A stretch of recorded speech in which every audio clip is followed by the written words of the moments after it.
Muy buenas tardes a todos. Tengan ustedes la más cordial bienvenida a esta actividad, a este webinar, que, que contamos con un invitado muy especial que nos va a hablar de toda la contingencia sobre la seguridad, la transparencia y la inteligencia artificial. Mi nombre es Boris Martínez, soy el director de Talento Futuro y esta bienvenida es también en nombre de Corfo de Chiletec, que son entidades que facilitan que esto pueda ocurrir. En esta tarde vamos a tener de invitado principal a don Nicolás Betger, quien es académico. Primero es ingeniero civil informático y de telecomunicaciones de la Universidad Diego Portales. Además es doctor en ciencias de la ingeniería de la Universidad de Concepción. Actualmente es secretario académico y coordinador de ciberseguridad de la Escuela de Informática y Telecomunicaciones de la Universidad Diego Portales. Es miembro de el dominio de educación del Foro Nacional de Ciberseguridad y es director y coordinador del grupo de trabajo de ciberseguridad e Internet de Internet Society, digo, el capítulo chileno. Antes de comenzar con Nicolás y con su presentación, quiero dejar con ustedes a Cristina Farías, quien es jefa de proyecto de Chiletec, que nos va a dar un saludo en bienvenida. Así que, Cristina, el micrófono es suyo. Gracias, Boris. Bien, les doy la más cordial bienvenida a todos los asistentes a esta charla magistral y organizada por Talento Futuro. Y contarles que, como bien dice Boris, se marca dentro del programa de becas de capital humano de Corfo, a cual también eh, hace esto posible. Y que eh, nos gustaría que nos siguieran acompañando en las siguientes charlas también que nosotros dictamos, tanto con Talento Futuro u otras entidades y que visiten la página también de los nuevos cursos o capacitaciones que se están haciendo, las nuevas becas de capital humano de Corfo. Y en esta ocasión, el hacerle esta bienvenida en nombre de Corfo también, agradecer su compañía y que siempre tengan presente que las becas de capital humano están justamente para ir eh, desarrollando estas competencias que el país necesita con capital humano. Así que lo dejamos cordialmente invitado a todas las otras charlas que nosotros podamos tener y a las becas de capital humano. Así que gracias. Te dejo, Boris. Muchas Muchas gracias, gracias. Cristina. Como decía Cristina, bueno, esta es una actividad que está inserta en el proyecto con el que trabajamos junto a Corfo y a Chiletec. Y quiero, bueno, dar la bienvenida a Nicolás, que nos trae una excelente presentación respecto de cómo conviven esto de la transparencia, la seguridad y la inteligencia artificial en el mundo de hoy. No sé si Nicolás estás por ahí para que te puedas conectar tranquilamente. Aquí estoy. Paso del micrófono, puedes compartir tu pantalla, bienvenido y bueno, el mejor de los éxitos. Antes que se me olvide, perdón. Abajo, cada uno de ustedes puede dejar en la funcionalidad de preguntas y respuestas su pregunta porque al final de la sesión, de la presentación de Nicolás, que ha denominado la caja negra del código, va a haber una sesión de preguntas y respuestas que yo voy a moderar, así que déjenlas ahí en la cajita abajo de preguntas y respuestas para que al final de la presentación podamos hacerla a Nicolás. Así que lo dejo, don Nicolás. Muchas gracias por estar acá con nosotros y por compartir tu conocimiento. Vale, muchas gracias Boris por la introducción. Gracias Cristina. Bueno, hoy entonces les traigo una charla. Mis charlas generalmente son para reflexionar un poco sobre las nuevas tecnologías, cuáles son los desafíos que traen y claramente, bueno, mi área temática siempre ha sido la ciberseguridad y es parte de lo que les quiero hablar sobre la seguridad y la transparencia que estos desafíos implican. Y como ustedes ya sabrán, cuando uno habla de inteligencia artificial, uno siempre se imagina de que todo se hace automático, uno no hace nada. Y ahí precisamente viene el concepto de una caja negra de código, porque al fin de cuentas uno le dice a esta inteligencia, hazme algo, dependiendo el conocimiento que tenga el individuo al cual le solicita esta herramienta, muchas veces uno ni siquiera se preocupa en ver cuál es el código que genera y cómo funciona por debajo. Entonces, eso es lo que voy a tratar de mostrarles un poco hoy en día para que reflexionen, independientes si no saben mucho del área o si saben mucho, yo creo que igual les va a servir un poco esta reflexión que vamos a hacer. Bueno, partamos en los inicios. De hecho, cuando hablamos de inteligencia artificial y para los que son informáticos que programan, desarrollan mucho software, actualmente se utiliza la inteligencia artificial bastante para esto, pero en los inicios, ¿cómo se hacía? Para que podamos entender bien cuáles son los desafíos que nos genera la inteligencia artificial, partamos desde un comienzo. Entonces, ¿cómo programamos? De hecho, cuando uno programa, primero, ¿para qué programa? Uno quiere buscar una solución a un problema. Pero esa solución de partida la tenemos que tener muy clara dentro de nuestra cabeza para llevarla a lo que es el código. Por lo tanto, primero, para tener esa solución clara, tenemos que entender claramente cuál es la problemática. Y para entender una problemática, tenemos que saber cuáles son los actores involucrados dentro de este ecosistema, que a fin de cuentas es un proyecto. Cuando hacemos un proyecto, nosotros tenemos que identificar cuáles son los stakeholders, cuáles son los que podrían aportar, dañar nuestro sistema, etc. Lo mismo hacemos cuando desarrollamos un software. Entonces aquí les puse como ejemplo, primero para identificar la solución, tenemos que pensar cuál es el diagrama de flujo, cuál es el proceso desde que generamos un input hasta un output. Acá un ejemplo simple, que de hecho ocupé inteligencia artificial para hacerla, y de hecho espectacularmente tiró un error, donde, si fijan acá, primero ingresamos un usuario y contraseña, verificamos si las credenciales están completas o no, valía contra la base de datos, y si el usuario y contraseña es válido, otorga acceso a la web, si no, muestra un mensaje. Pero si fijan, inteligencia artificial aquí me agregó un proceso que no dice ni si sí ni no. Entonces uno dice, bueno, ¿qué pasó ahí? ¿Por qué tendría que confiar entonces en una inteligencia artificial que yo le digo, hazme un diagrama de flujo para acceder a una página web que diga claramente que faltan datos o que la contraseña es inválida? Y si se fijan, me agregó algo que yo no le pedí. Ahora, ustedes podrían decir, bueno, ¿y cuál fue el prompt que utilizaste para ver si efectivamente formulaste bien la pregunta o no? Y ahí entramos en problemas comunicacionales que si bien a nivel humano ya existen, imagínense la problemática de que un humano hable con una máquina. También es un nuevo desafío de cómo hablamos con las máquinas.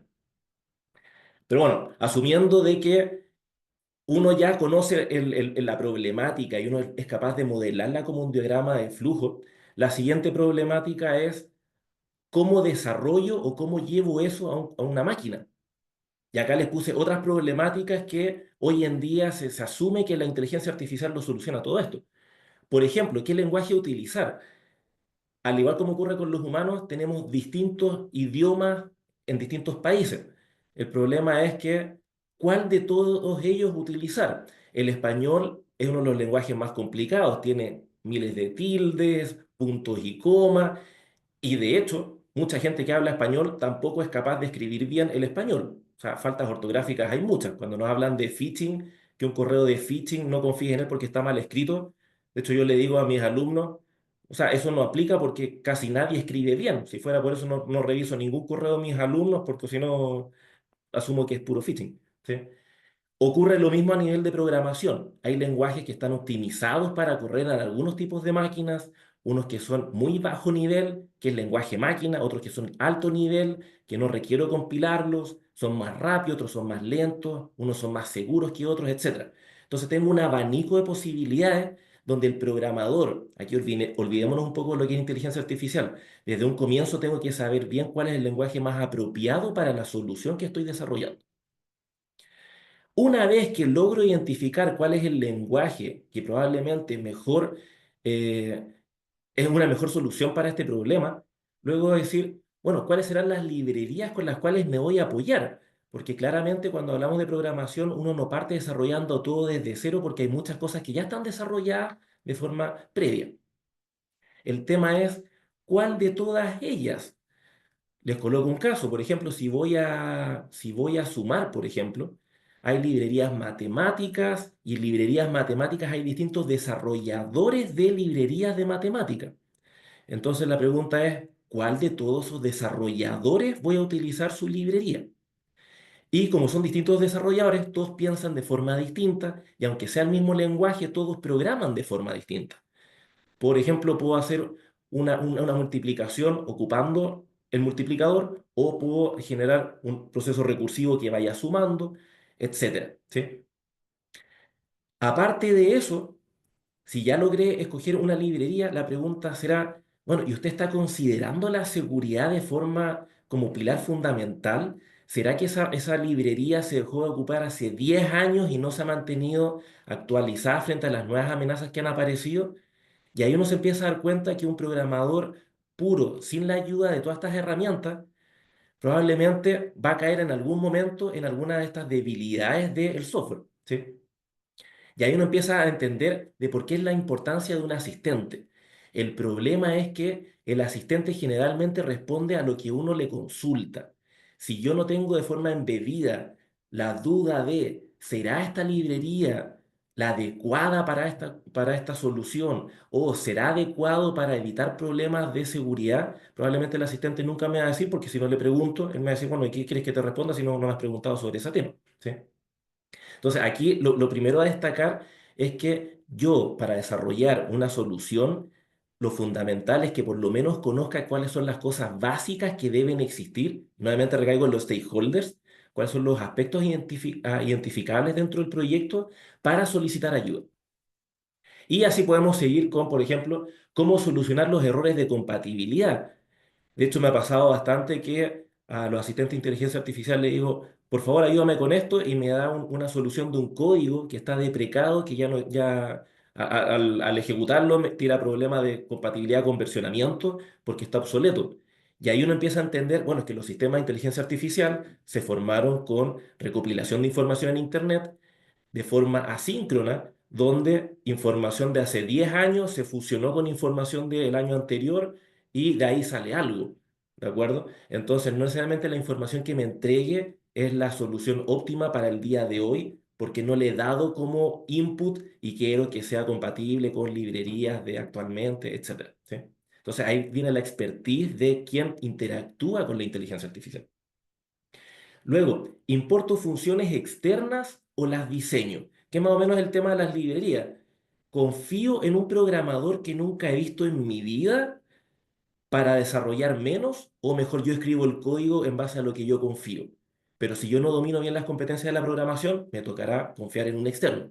Pero ahí vienen las problemáticas de, ¿ya estás seguro que es externo? Y aquí pensando un poco el tema de ciberseguridad. ¿No será que alguien ranqueó esa librería en algún sistema de búsqueda para que usted la utilice y por debajo es un backdoor o alguna amenaza para que su software sea vulnerable a futuro? Entonces ahí empieza un poco lo que es la conspiración, bueno, estoy seguro, le creo, no le creo, los deepfakes, etcétera. No es por invitarlos a vivir en un mundo paranoia, pero son cosas que a medida que uno se va cuestionando las cosas, uno cada vez dice, bueno, ¿y por qué la gente desarrolló esto? Es algo gratuito, algo tiene que estar ganando. ¿Será que desarrolló esto como inversión a largo plazo para que cuando sea una librería ultra utilizada, ahí la empiece a utilizar contra la gente que descargó eso? ¿Y cómo corregir problemas de implementación? Una vez implementado, como les mencionaba, tengo problemas de librería, de versionamiento. ¿Soy capaz yo de preguntarle a la inteligencia artificial cómo arreglo esto o no tengo idea de qué hacer? ¿Sí? Antes de inteligencia artificial, típicamente, y aquí les puse algunos sitios que son como los más reconocidos, Stack Overflow, son sitios, son foros donde uno publica, tengo este problema con este código, por favor alguien me ayude. Entonces eran asistentes humanos que dentro de redes comunitarias de programación se ayudaban mutuamente, que cada vez se han ido perdiendo más con la llegada de la inteligencia artificial. Luego de tener todas esas incógnitas, luego es, bueno, ¿dónde programo? Los más hardcore probablemente partieron con bloc de notas. O sea, no necesito ninguna plataforma, yo empiezo a escribir código y ahí empiezo a compilar. El tema es que ese proceso requiere mucho más tiempo, toca escribir todo el código desde cero, no puedo autocompletar, y para eso se aparecieron los IDE, que son los entornos de desarrollo integrado, donde yo puedo ir escribiendo el código, me va autocompletando, me va sugiriendo, etcétera, que finalmente terminaron convirtiendo en sistemas como Copilot, donde tenemos Visual Studio, donde le agregamos plugins y adicionalmente le podemos integrar estos asistentes donde tenemos una plataforma mucho más completa para poder desarrollar. El tema es que Bueno, ¿de qué depende la complejidad de la herramienta a utilizar? Porque cada vez que utilizamos herramientas más complejas, va a requerir también una capacitación mayor del usuario final para que sepa dónde buscar las cosas, porque entre más botones tengamos, más complejo se hace. Un bloc de notas no tiene nada, por lo tanto la complejidad es casi nula. Entonces ahí viene la problemática en decir, bueno, ¿es necesario tener un ambiente gigantesco con miles de opciones si no tengo idea cuál ocupar? Porque va a depender la expertise del programador. Entonces, de hecho, a partir de esas problemáticas también han ido apareciendo soluciones donde, bueno, si usted solamente necesita algo visual o algo que funcione, pero no se preocupe tanto de la robustez, la escalabilidad, etcétera, podemos decir, bueno, bastaría con un mockup donde podemos ver netamente una interfaz visual de qué es lo que nosotros nos gustaría como fuera la versión final del software, o un prototipo que sea funcional, a bajo nivel, pocos recursos, poco escalable, pero la idea es que funcione, porque muchas veces las problemáticas que tienen los usuarios puede ser netamente para una solución personal, entonces no requiero una plataforma tan gigante, ¿sí? El tema es, bueno, quiero, y por eso puse una balanza aquí, quiero un prototipo que sea funcional, pero ¿qué tan funcional?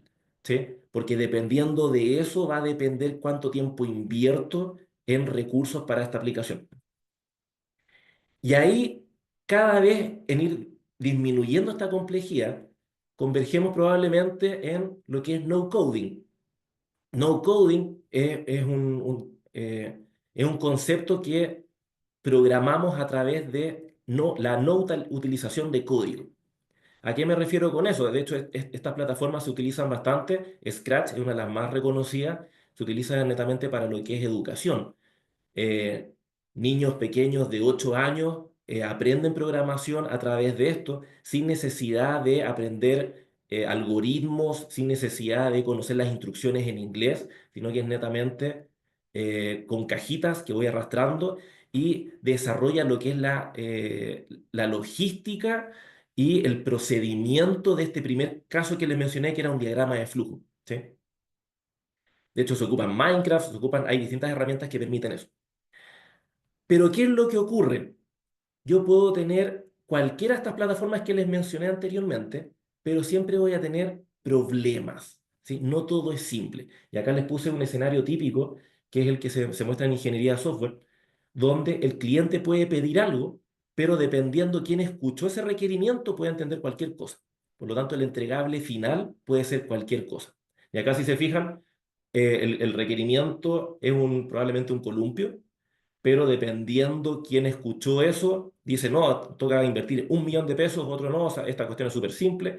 ¿Y a qué se debe eso? Porque tenemos barreras de idioma, uno entendió algo, al traducirlo entendió otra cosa, brechas generacionales, o sea, no sé, un niño de 8 años, si le habla a su abuelo, el abuelo probablemente le va a decir, no entendí nada de lo que me hablaste.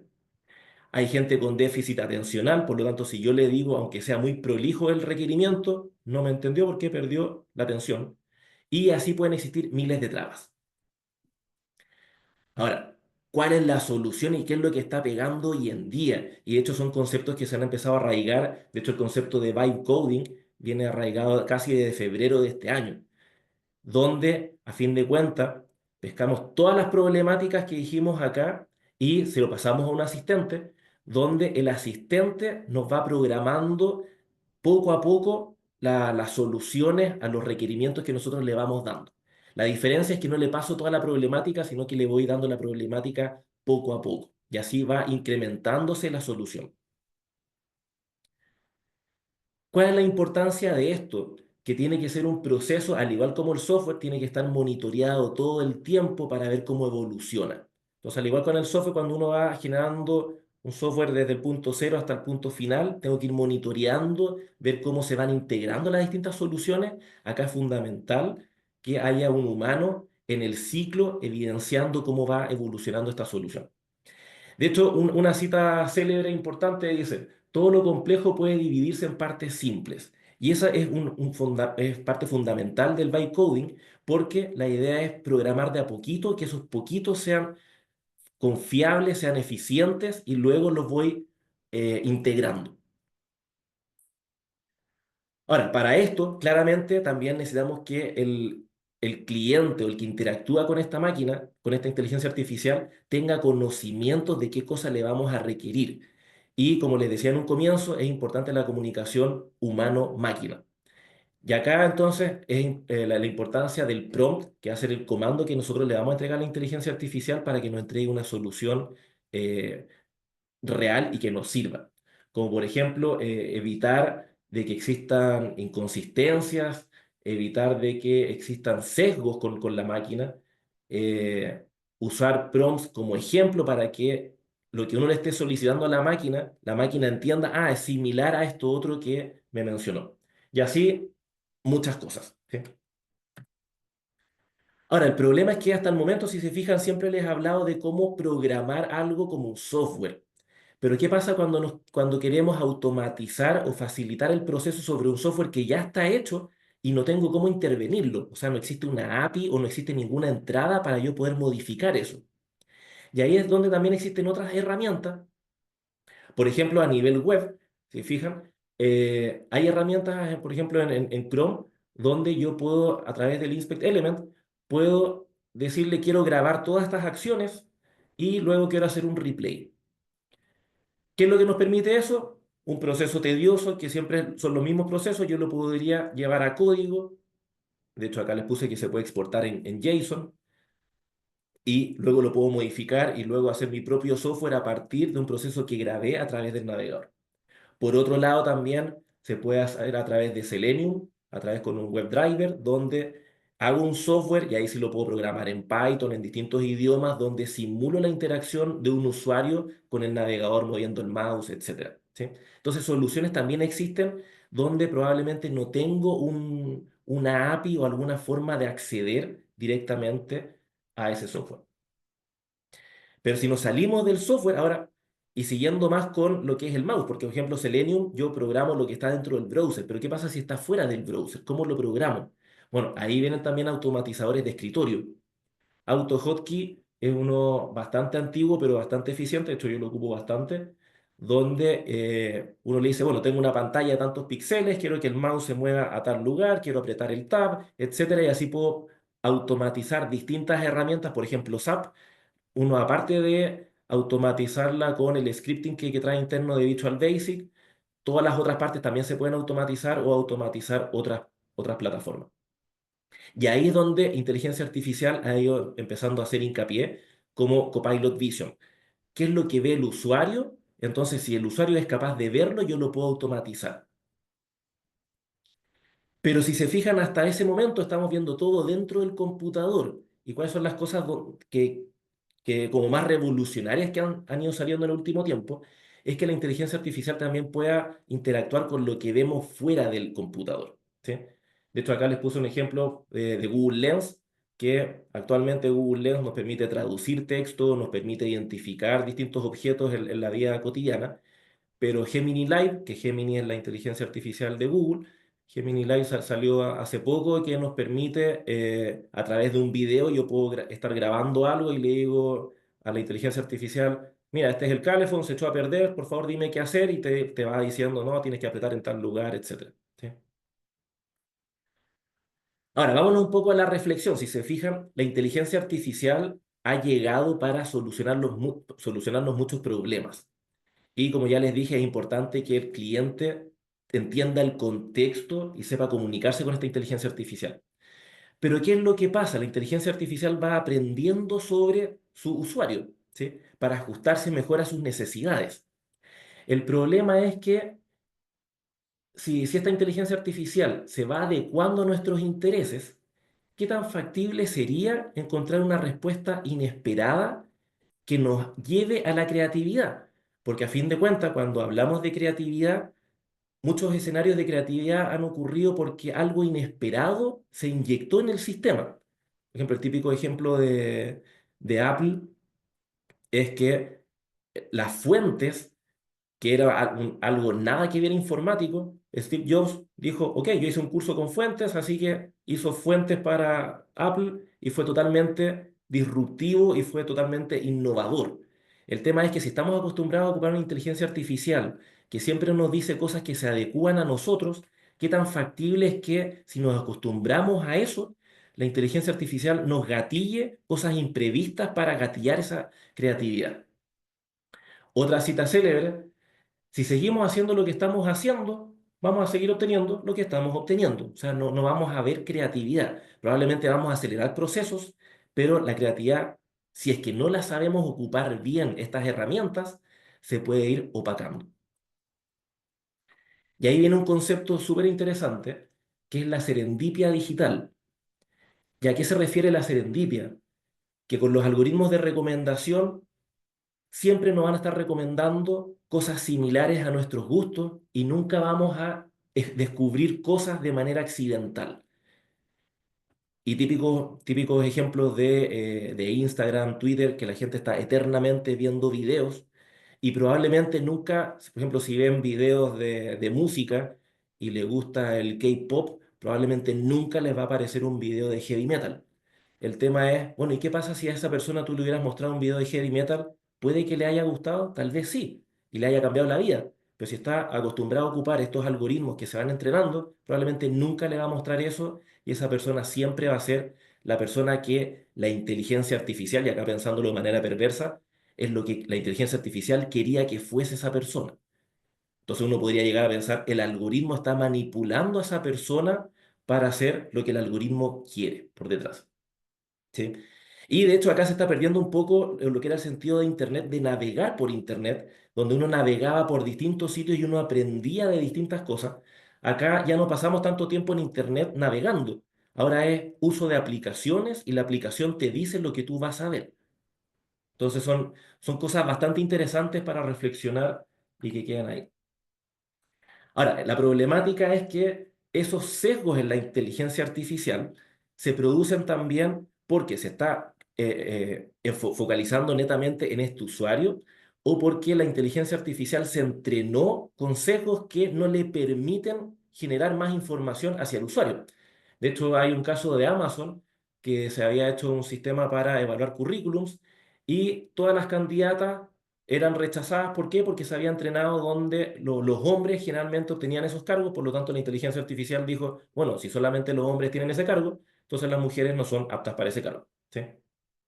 Por lo tanto, es súper importante, si es que vamos a confiar en esta inteligencia artificial, toca tener una transparencia algorítmica y saber bien si lo que yo le pedí realmente está considerando todos los escenarios que probablemente no le pedí porque no los consideré relevantes, pero a futuro sí. El tema es que si el sistema ya está en producción, ¿cómo veo yo esa transparencia algorítmica? Tiene que estar, tiene que haber documentación. Y ahí viene el concepto de es una caja negra. Ahora, como es una caja negra, y acá empieza a decantar lo que es el concepto de la ciberseguridad. Si alguien no sabe cómo algo funciona, probablemente tiene vulnerabilidades porque nadie las ha auditado previamente. Entonces entra el concepto de neurocirugía para la inteligencia artificial. Tenemos que empezar a conectar estas neuronas, ver cómo funcionan unas a otras y a partir de ahí entender, bueno, esta inteligencia artificial tendrá un fin maléfico por detrás. De hecho, hay motivaciones ocultas, hay mecanismos de recompensa. Si es que yo le digo haz tal cosa y por debajo está haciendo otra cosa. Entonces, nuevamente, confiamos a ciegas en herramientas de un tercero. Hoy en día hay muchas herramientas de inteligencia artificial que son gratuitas. La pregunta es, bueno, ¿y qué están ganando ellos al ser gratuita? Probablemente nuestra información. Y esa información les va a servir a futuro porque nosotros vamos a seguir siendo nosotros mismos a largo plazo. ¿Sí? Entonces es súper importante analizar las verdaderas intenciones de la IA y probablemente las intenciones del que generó esa IA. Ahora, cambiando un poco y llevándolo más al contexto de educación, ¿qué es lo que ocurre? Muchos de nuestros alumnos están utilizando, y esto es una realidad, mucha gente joven de la generación Z está utilizando la inteligencia artificial para educarse. El problema es que no saben probablemente cómo utilizarla bien. A nadie nos enseñaron a utilizar la inteligencia artificial. Recuerden que no tiene más de 2 años ChatGPT y ha sido totalmente una revolución. El tema es que, si se fijan, el acceso inmediato a la información online, el conocimiento, que la comida rápida es la nutrición. O sea, nosotros accedemos a la inteligencia artificial porque queremos información de forma rápida. No me importa probablemente si es verdad o no, porque confío en que es verdad, ¿sí? Lo importante es tener un resultado. Lo mismo con la comida rápida. Tengo hambre, a mí me interesa quitar el hambre, no si cumple la pirámide nutricional, etcétera, ¿sí? Por lo tanto, muchas veces se está sacrificando el aprendizaje y eso es súper problemático y crítico porque al final nosotros utilizamos la tecnología para ayudarnos. En este caso, si fijan, si estamos sacrificando el aprendizaje, estamos haciendo totalmente lo contrario. Otra cita interesante, la tecnología debe mejorar tu vida, no convertirse en tu vida. Si no somos capaces de darle las herramientas a las personas de aprender por su cuenta, los estamos haciendo dependientes de la tecnología. Y si los hacemos dependientes de la tecnología, probablemente no nos está mejorando la vida, porque el día en que se corte Internet, como ya pasó hace poco, la gente estaba totalmente desesperada. Una buena noticia. De hecho, en abril de este mismo año, hace poco, Cloud, que es otra de las inteligencias artificiales, activa un modo aprendizaje. Se dan cuenta de que esto es una problemática donde inteligencia artificial en modo aprendizaje no necesariamente nos va a entregar solo la respuesta, sino que nos va a guiar como un tutor en fomentar el pensamiento crítico. Y ahí uno dice, ok, esta sí la recomiendo para mis alumnos, porque a mí me interesa que aprendan, no que se saquen un 7 y luego uno se da cuenta que no aprendió nada porque ocupó estas herramientas. ¿Sí? Eh, si se fijan acá, lo importante es comprobar la comprensión y resaltar los principios claves que necesita dominar para entender la problemática a la cual está apuntando lo que el profesor te dio. ¿Sí? Ahora, si se fijan entonces, ya ha dado un barrido sobre inteligencias artificiales, cuáles son las problemáticas. Acá les voy a dar un caso totalmente contrario, algo bueno que han logrado realizar con la inteligencia artificial, pero luego les voy a mostrar cuáles son las problemáticas que eso genera por probablemente no tener conocimiento. Un caso particular, un caso de éxito, un sitio que encontré así que era como súper caso de éxito, puedo tender la ropa.com, que uno dice, bueno, ¿qué demonios es esto? Bueno, es una página que te dice la temperatura del día, si está lloviendo o no, para saber si puedo colgar la ropa o no. Esto tuvo bastante éxito en España porque estaba lloviendo en épocas donde no debía llover y se fijan, han logrado más de 10.000 visitas al día. Exacto, por una página que te dice si puedes colgar la ropa.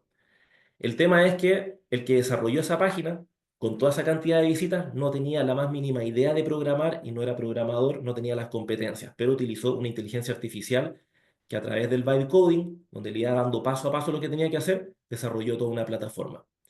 ¿Cuáles son las recomendaciones que le entrega para que nosotros también sepamos cuál es el know-how importante a partir de todo eso?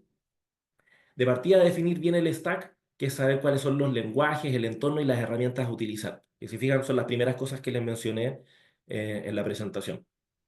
¿Cuál es el prompt inicial que debo dar? Y esto es súper importante porque a partir de eso, la inteligencia artificial va a decir, bueno, pero usted partió preguntándome por una cosa, por lo tanto tengo que ir ajustándome a eso. ¿Sí? Entonces, lo ideal es que el primer prompt que uno le entregue sea lo más completo posible. Pedir varias opciones antes de ejecutar. Entonces, una buena práctica es decir, bueno, dame 5 opciones distintas de cómo podría resolver este problema. Cosa de que uno con el criterio humano que uno tiene, uno puede decir, mira, ¿sabes qué? Mejor me voy a quedar con esta opción. Porque muchas veces la primera opción, que es como el voy a tener suerte de Google, probablemente no es la opción más indicada y la idea es no quedarse con la opción menos indicada. Compartir screenshots con la inteligencia artificial. Bueno, de hecho ahí también es importante porque al final nosotros vamos a poder decirle de una forma más visual qué es lo que yo quiero ir ajustando al requerimiento. Solicitar documentación periódicamente. Dijimos que es un problema la transparencia algorítmica. Quiero que me vayas diciendo qué es lo que está haciendo tu algoritmo para poder entenderlo y probablemente darle soporte a futuro, independiente si es con humanos o inteligencia artificial. Limpiar el código duplicado. Claramente si vamos haciendo por pedazos el software, probablemente se van a ir repitiendo algunos escenarios, por lo tanto la idea es que como humanos podamos ir depurando esa información y así vamos optimizando el código. Consultar opciones de seguridad y escalabilidad. Y acá esto es fundamental porque si yo no conozco nada de seguridad y nunca le pregunto por seguridad, probablemente la inteligencia artificial nunca me va a dar consejos sobre eso. Entonces es importante que el usuario tenga las capacidades y competencias básicas de cómo utilizar estas herramientas, porque o si no, probablemente vamos a tener lo más básico posible y no va a ser útil tenerlo en producción porque eso después nos podría llevar a demandas o cosas por el estilo. Probar cada cambio también es súper importante, no confiarse en que la inteligencia artificial lo que entrega funciona a primera, ya les dije que podemos tener incompatibilidades por versionamiento o cosas del estilo. Usar checkpoints, más o menos como si fuera un GitHub, entonces vamos subiendo la información y si es que algo falló podemos volver hacia atrás. Y recordar el contexto del proyecto, como inteligencia artificial se va readecuando a las problemáticas, la idea siempre es ir recordándole, recuerda que esto era para tal caso, para que se vaya adecuando. Entonces, si fijan, podemos tener una plataforma muy grande, pero ahora viene el problema de la ciberseguridad. Le dijimos que quiero que sea seguro. ¿Cómo sé yo realmente si esto es seguro o no? Sobre todo si lo vamos a lanzar a producción. Entonces hay un tema, por ejemplo, el LOWASP 10 con respecto a vulnerabilidades web. Hoy en día también tenemos un LOWASP 10 con respecto a los Large Language Model relacionados a inteligencia artificial. Y el primer tópico con más vulnerabilidades, como podrán predecir, es la inyección de prompts. Entonces, si yo le digo un prompt que probablemente es malicioso, y de hecho ya cuando han salido alguna inteligencia artificial, las han logrado desbloquear para poder tener acceso a más información y probablemente a cosas ilegales. Ahí les dejo un QR por si quieren escanear y obtener el documento. Hace poco también, este mes, Google, que el año 2022 había adquirido Mandiant, que es una empresa de ciberseguridad, hoy en día saca Security Gemini, que Gemini es su inteligencia artificial, pero una inteligencia artificial focalizada para detección de vulnerabilidades, análisis de malware, monitoreo de intrusiones, etcétera. Entonces, cada vez se van especializando en agentes de inteligencia artificial, expertos en un área y como ya habíamos visto que pueden tener acceso al computador, a la máquina, a distintas interfaces, hace bastante más simple el proceso de auditoría y entender cómo funcionan estas cajas negras que desarrolló probablemente otra inteligencia artificial. Vibe hacking, te fijas, habíamos hablado de vibe coding, donde programo de forma con buenas vibras. Aquí el vibe hacking lo llevamos a otro contexto. Yo quiero hackear, pero voy a hackear de poco código y tú como inteligencia artificial ve ayudándome en el paso a paso. Todas estas herramientas que si bien pueden tener un foco muy positivo o un fin educativo, también se pueden llevar hacia el otro lado y permiten a los atacantes también facilitar las intrusiones y ataques. Entonces ahí está el concepto de ciberseguridad. Ya voy terminando.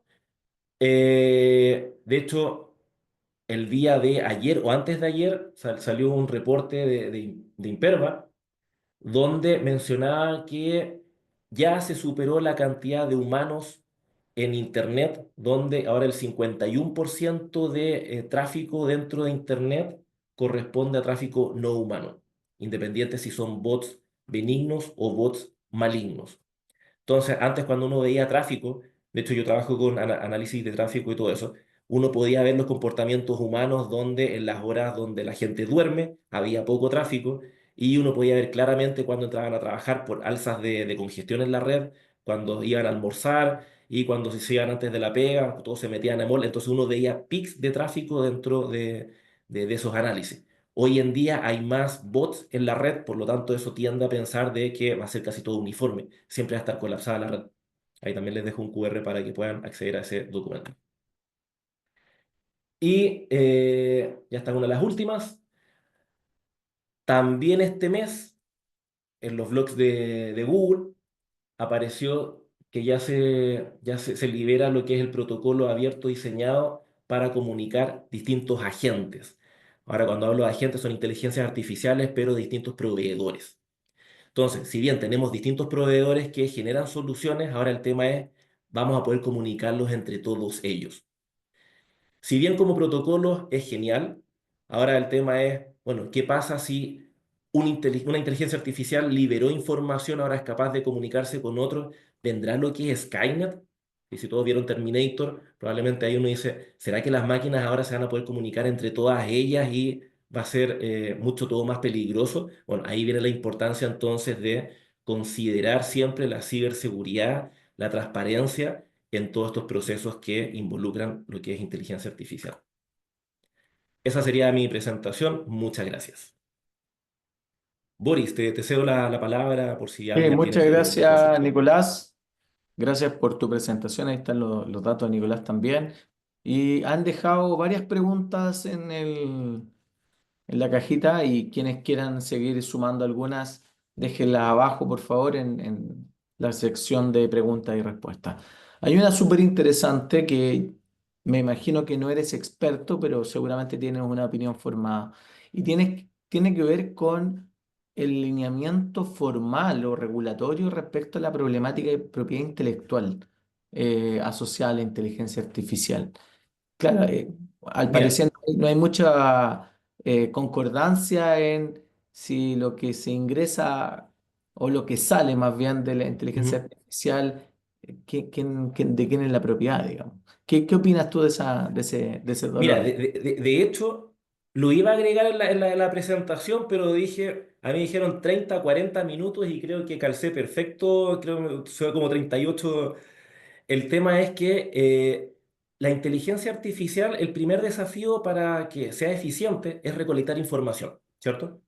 Ujú, Y todas las inteligencias artificiales, por lo que he leído y por lo que tengo registro, todas en algún momento bypasearon el tema de derechos de autor. De hecho, Meta es muy reconocida por bypasearse muchas cosas. Cuando me menciono a bypasearse, saltarse muchos procedimientos. Y de hecho, hace poco, por ejemplo, con ChatGPT, no sé si que fue furor, que todos estaban haciendo fotos del estilo de Gimli, si no me equivoco. Y también hay muchos dibujos que uno se puede hacer de Dragon Ball, etcétera, que todos al día de hoy tienen derechos de autor porque es un tipo de tipografía que a fin de cuentas le estás matando todo el negocio a los que ellos podrían seguir desarrollando, ¿sí? El tema es, bueno, ¿qué es lo que ocurre? Y de hecho, la slide que iba a colocar es que al día de hoy aún no pasa nada y aún no pagan multas ni nada todas estas empresas que han utilizado inteligencia artificial. Entonces, ¿qué respuesta podría dar yo con respecto a lo que estoy investigando? Es que al día de hoy todavía no hay nada concreto y no hay ninguna indemnización que se le haya tenido que pagar a los afectados, que en este caso son todas las personas que vieron sus documentos con derechos de autor, los vieron vulnerados porque la inteligencia artificial accedía al lugar que fuese. Ahora, y para complementar un poquito, el tema ahí sería súper fundamental ver a qué lugar accedieron con ese contenido con ese contenido de derechos de autor, porque muchas veces probablemente ese contenido con derechos de autor estaba público en alguna empresa que no lo debiese haber tenido público. Entonces, si nos vamos un poco más al aspecto legal, probablemente la empresa que lo hizo público, ellos serían los que debiesen indemnizar a la persona que tenía este contenido con derechos de autor. Y no la inteligencia artificial que dijo, bueno, si tú lo tenías público, yo asumí de que era contenido público. Entonces, aquí el tema es investigar bien quién fue el que vulneró de forma primera el derecho de autor. Claro, parece ser un tema difícil de Sí, hacerle trazabilidad, además. exacto. Y como es tan, Probablemente con blockchain, si uno dice blockchain, bueno, ahí tengo todo el catastro de dónde se originó, qué ocurrió, probablemente sí. Estamos podría ser al, el impulso podría para ser un crear impulso. más, De hecho, claro. en la Comunidad Europea hay distintos proyectos que para transparentabilidad del gobierno se están ocupando algunos blockchain asociados netamente para eso. Pero ahí si lo tratamos de llevar al contexto chileno, uno dice, bueno, todas las problemáticas que hemos visto en las noticias de las municipalidades, políticos, etcétera, probablemente va a haber un conflicto de interés en que se implemente eso en el gobierno. Seguro, seguro. Siempre hay dificultades para Exacto. cualquier normativa, en realidad, Ujú. habiendo. habiendo temas de trazabilidad detrás, pero es una pregunta, yo creo que es un dilema abierto. Hoy día seguramente van a haber impulsos para nuevas normativas, para aplicar tecnologías como blockchain, para hacer trazabilidad, mejorar la transparencia, respetar los derechos de Exacto. propiedad. Veamos cómo va decantando este tema que parece que no es fácil o no es tan fácil de resolver. Nicolás, una otra pregunta que surge tiene que ver con cómo mantenernos actualizados de todo lo que nos comentaste, porque esto es de una velocidad impresionante, no solamente la generación de nuevas herramientas positivas o con alma positiva, quisiéramos decir, Ajá. como también todas aquellas que nos buscan atacar y encontrar nuestro lado débil. ¿Cómo te mantienes tú, Nicolás, actualizado? Sí, mira, de hecho te iba a decir eso mismo, porque cómo mantenerse actualizado, el problema es que al día se genera tanta información que uno no es capaz en 20, de hecho, ni siquiera en 24 horas, porque en 24 horas tengo que dormir, tengo que hacer miles de cosas y además trabajar. Entonces, dentro de los espacios de tiempo que uno tiene de ocio para poder investigar cosas nuevas, es limitado. Ponle tú, no sé, 2 horas. Entonces, en 2 horas eres capaz de ver todas las investigaciones que se han hecho a nivel mundial, es casi imposible. ¿Cuál es la práctica que yo utilizo? Mira, de hecho, justo se me fue colocar el tweet ahí, pero mi tweet es Nico Betcher. Mi práctica que hago es que estoy suscrito a varios RCS, a varias redes sociales, donde al día, pucha, no te miento, serán como 500 noticias. Pero ahí sí yo las noticias las veo así. Pero los temas que a mí me interesan, esos temas en particular, los retuiteo. Y ahí estoy suscrito a las áreas de mi interés, donde tengo áreas de lo que es ciberseguridad, han sido, no sé, han sido blogs y cosas que he ido adquiriendo en el tiempo. Pero a fin de cuentas, la idea es que cada uno trate de encontrar cuál es la fuente de algo lo más similar posible. Bueno, ahora con inteligencia artificial probablemente uno le podrá decir, dame cuáles son los blogs más asociados a mis intereses, ¿sí? Y la idea es que a partir de ahí uno va investigando cosas asociadas. Ahora, lo importante es que no vaya a ocurrir lo mismo que presenté aquí, de que al fin de cuentas uno se mantiene dentro de una burbuja y uno nunca se entera de otras cosas que ocurren porque esa noticia nunca me llegó, ¿sí? Y ahí es súper importante también de que, y a mí me pasa, veo un tópico que me interesa y yo todavía ocupo Google, donde me gusta abrir muchas ventanas y de todas esas ventanas distintas veo varias y trato de hacerme una idea para mantener activo ese proceso de aprendizaje y reflexión. Si nosotros omitimos eso y nos dedicamos solamente a digerir lo que la inteligencia artificial nos da, probablemente nos estamos cada vez encerrando más en una burbuja. Sí, Ese mira, podría de ser mi hecho, comentario.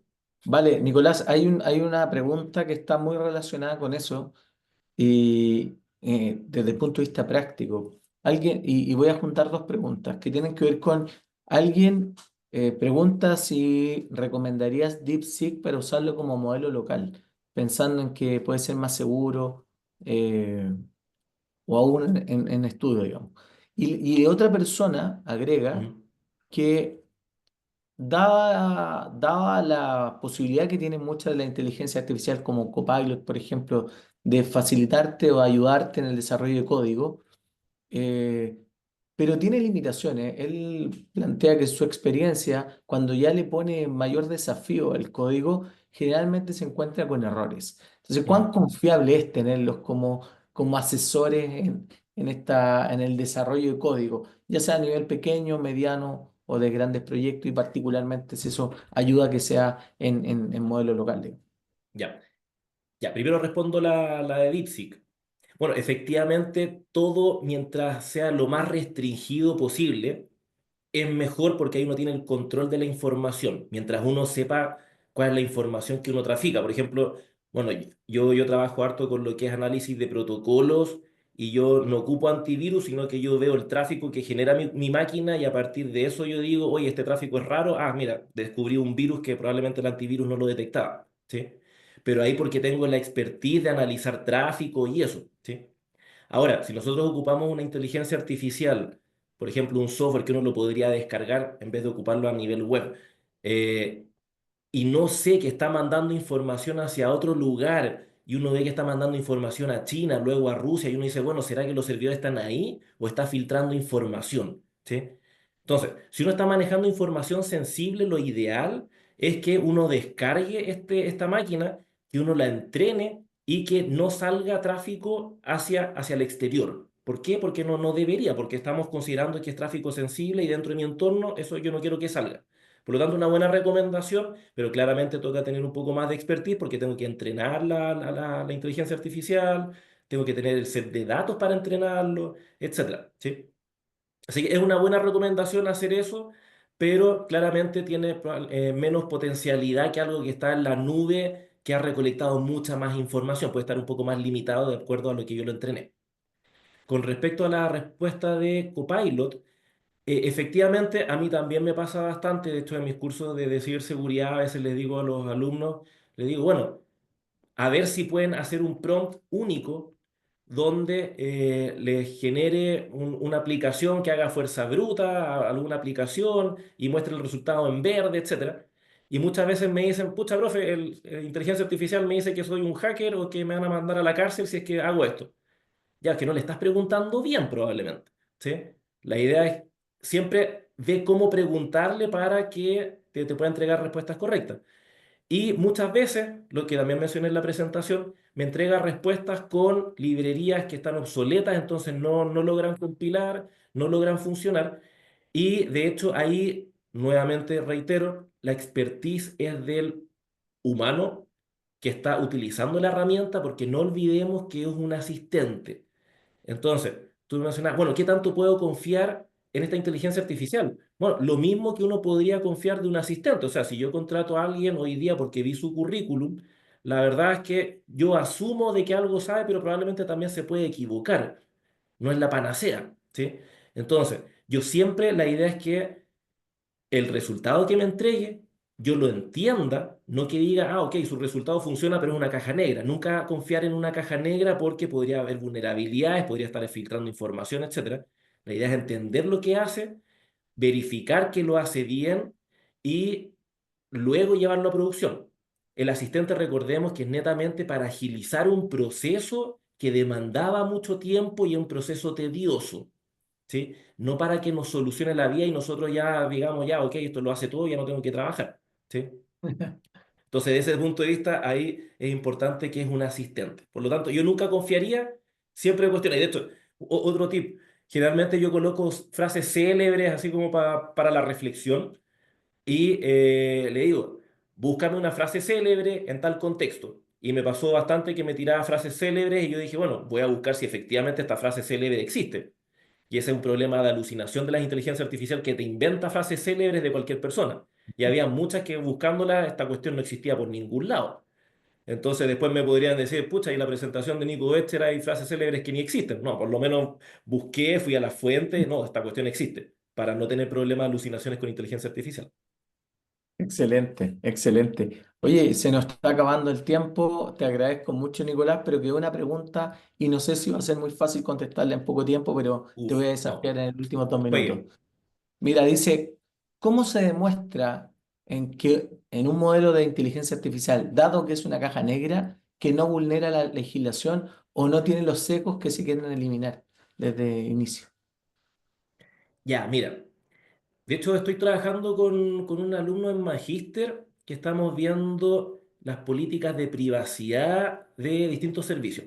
Y estamos entrenando una inteligencia artificial con las políticas de privacidad para ver qué tanto son abusivas las políticas y qué tan compliance está de acuerdo a la GDPR, a la Ley de Protección de Datos chilena y a otras leyes de otros países. ¿Sí? Entonces, ¿cómo lo demuestro? Bueno, tengo que entrenarla primero, tengo que decirle esto es lo que se debiese hacer, ¿sí? Si no la entreno con eso, no tiene por dónde, ¿sí?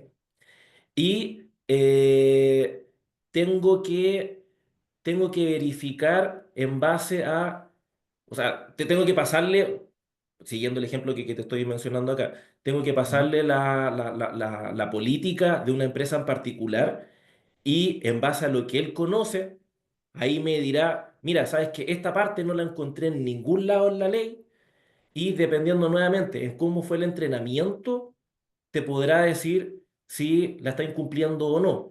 Porque nuevamente, o sea, si a mí me hablan de un tema que yo no domino, no puedo opinar mucho, entonces no te puedo decir si lo está incumpliendo o no. La inteligencia Claro. artificial funciona más o menos la misma cosa. Si yo nunca le dije algo, pucha, puede que te mienta, puede que alucine, te diga, sí, está súper bien, pero alucinó y es un error. Pero nuevamente, como es un asistente, yo estoy en la obligación de verificar si eso es correcto o no. Y si me dice, esto está incumpliendo, ok, me voy justo a esa sección, la googleo, la busco por otro lado, y ahí sí verifico. Nicolás, muchísimas gracias por tu tiempo, a todos los asistentes también, por habernos acompañado, por todos los tips. Vamos a hacer llegar además el video a todos quienes se inscribieron en esta presentación, como así nos mandata también Corfo. Así que, Nicolás, muchas gracias por tu tiempo, por tu presentación. Hay mucha gente agradecida además de los buenos Genial. tips, de la información. Así que un abrazo a todos, quedan todos muy cordialmente bienvenidos a las siguientes charlas nuestras y de Corfo y las becas de Capital Humano. Un abrazo y que tengan una buena tarde. Gracias, hasta luego. Gracias.